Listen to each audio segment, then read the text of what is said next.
Avodah Zarah Daftet et Yud.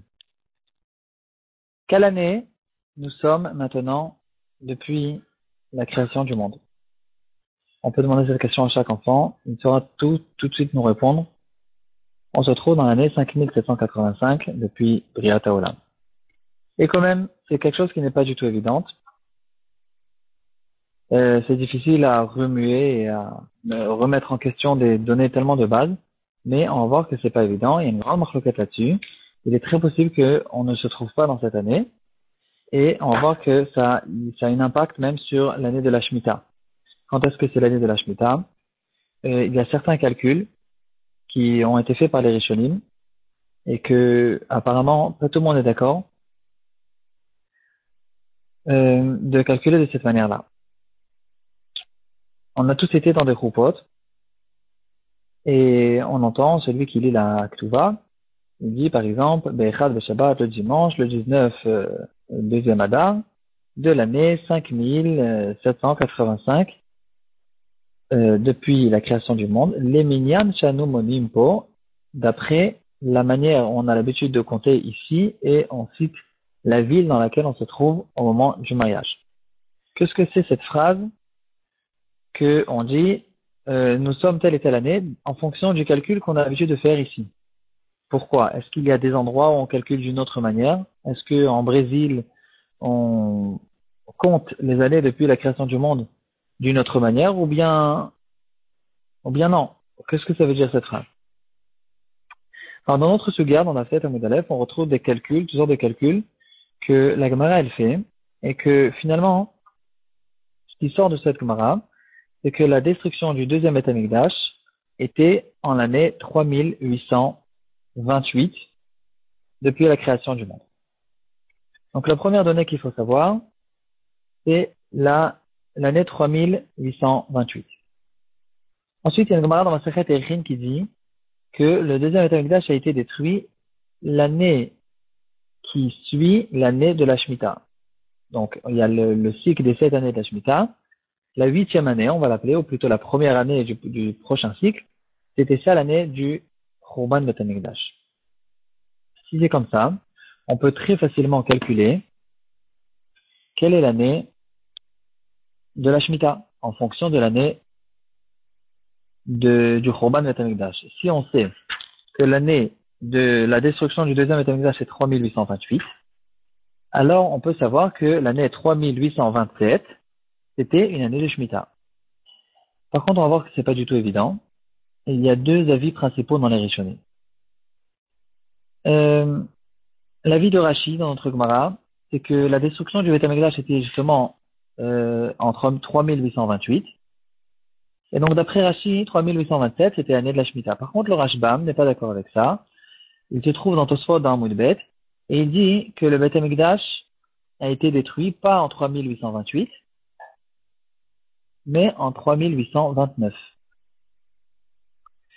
Si c'est comme ça, et en fait, la raison pour laquelle, d'après la Gemara, c'est 3828, parce que l'année 3829, c'était pas une année où le Beth Amikdash était construit au courant de toute l'année, donc on ne compte pas cette année, mais en vérité, le Beth Amikdash a été détruit en l'an 3829 de la création du monde. Si c'est comme ça, d'après l'avis du Rashbam, l'année de la Shemitah est en 3828, l'année qui précède l'année de la destruction du Beth Amikdash.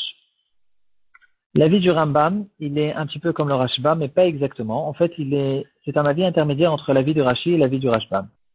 Il dit que la destruction du Beth Amikdash était effectivement en 3828 comme Rashi. Par contre, cette année même était une année de la Shemitah. Et ce qu'on a trouvé dans la Gemara dans Echin, que l'année de la destruction était l'année d'après l'année de la Shemitah. Alors, le Rambam, il y a une explication. Il dit que quand on dit que le Beth Amikdash a été détruit l'année qui suit l'année de la Shemitah, c'est pas vraiment la destruction du Beth Amikdash, c'est la première année où on a commencé à s'endeuiller sur le Churban Beth Amikdash. En fait, l'année qui suivait l'année du Beth Amikdash était l'année qui suivait l'année de la Shemitah. Et donc, d'après le Rambam, l'année de la destruction était une année de Shemitah. Et dans ce point, en fait, il est d'accord avec le Rashbam que la Shemitah était en 3828 comme l'année de la destruction. Donc finalement, on retrouve deux avis dans les Rishonim. Quand est-ce qu'était la Shemitah? Donc il y a deux avis quand est-ce qu'était la destruction de Beth Amikdash. Il y a deux avis quand est-ce qu'était la Shemitah. Et d'après, donc on répète, d'après l'avis de Rashi, l'année de la Shemitah était en 3827. D'après le Rashbam et le Rambam, la Shemitah était en 3828. Maintenant, ce qui est très très difficile, c'est que nous, on a un compte de la Shemitah qui est ni comme l'un, ni comme l'autre. Si on va faire le calcul, on fait un calcul comme ça. Prenons le numéro 3828, qui est l'année de la Shemitah d'après le Rambam. Et maintenant, on va sauter 7, 7, 7, 7, 7, plein de fois jusqu'à qu'on arrive à notre période. Moi, le calcul que j'ai fait, il est très facile. On prend 3828 et on fait plus 700, plus 700, plus 700. Ensuite, on fait moins 70, moins 70, moins 7. Et on se retrouve à l'année 5781. C'est l'année la plus proche de l'année où on se trouve maintenant. C'est-à-dire, il y a 3 ans. Or, l'année de la Shemitah, d'après ce que nous, on calcule, était en 5782. Donc, c'est pas comme le Rambam, et Kal Vachomer, c'est pas non plus comme Rashi, parce que d'après Rashi, le même calcul nous sort que l'année de la Shemitah est censée être en 5780. Donc ici, on se retrouve en fait dans un gros problème. On dirait qu'il y a eu, qu'on s'est embrouillé dans le compte de la Shemitah au courant des années. C'est très difficile à dire. C'est même impossible à dire parce que la halakha ne change pas. Et alors, qu'est-ce qui s'est passé ici? Comment ça marche? Comment est-il possible que d'après ce qui sort de notre Sugia, l'année de la Shemitah d'après Rashi est censée être, la dernière Shemitah était censée être en 5780, et d'après le Rambam en 5781, et nous on a fait la Shemitah en 5782. Et que maintenant on se trouve à la 3e année de la Shemitah. Très difficile, et on va essayer d'expliquer cette chose-là.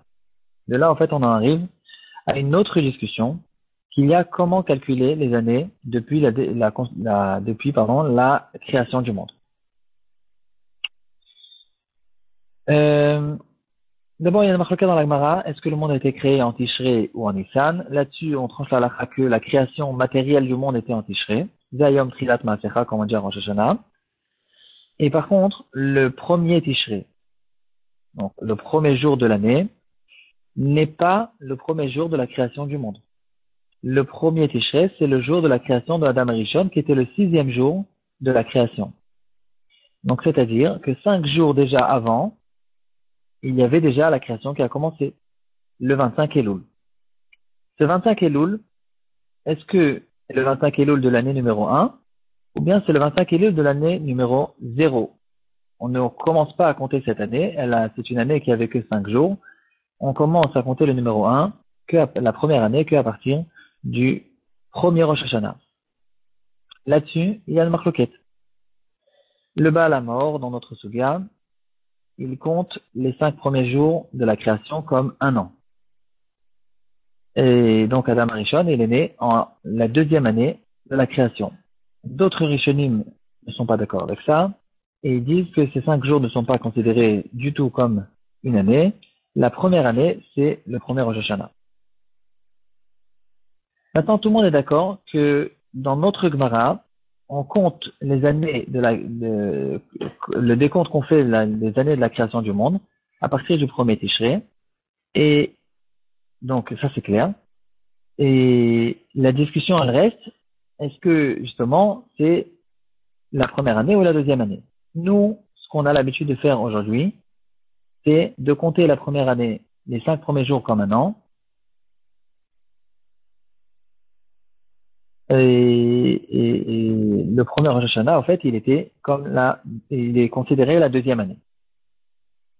Si c'est comme ça, on peut maintenant essayer de comprendre qu'est-ce qui s'est passé avec le calcul de la Shemitah. Si c'est comme ça, puisque nous, on a un compte qui est différent du décompte des Rishonim, alors il faut en fait bouger, il faut bouger toutes les dates qu'on a vues jusqu'à maintenant de 1 an. Et si c'est comme ça, alors on pousse de 1 an l'avis de Rashi qui dira maintenant qu'au fait l'année de la Shemitah était en 3000, l'année de la Shemitah qui précédait au fait la destruction du Beth Amikdash était en 3828, et d'après le Rambam, l'année de la Shemitah était en 3829, et maintenant on peut au moins comprendre pourquoi nous on fait la Shemitah. On a fait la Shemitah, la dernière Shemitah en 5882, parce qu'au fait on tranche la halakha comme le Rambam, et si c'est comme ça, c'est le compte il est exact.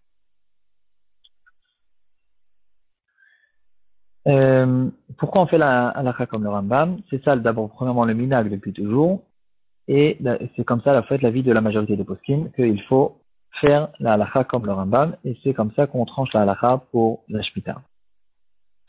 Et maintenant au moins, on peut comprendre pourquoi quand on lit la Ktuva, quand on écrit une Ktuva, on écrit telle et telle année de la création du monde, les minyan shanu monimpo, en fonction du décompte qu'on a l'habitude de faire chez nous.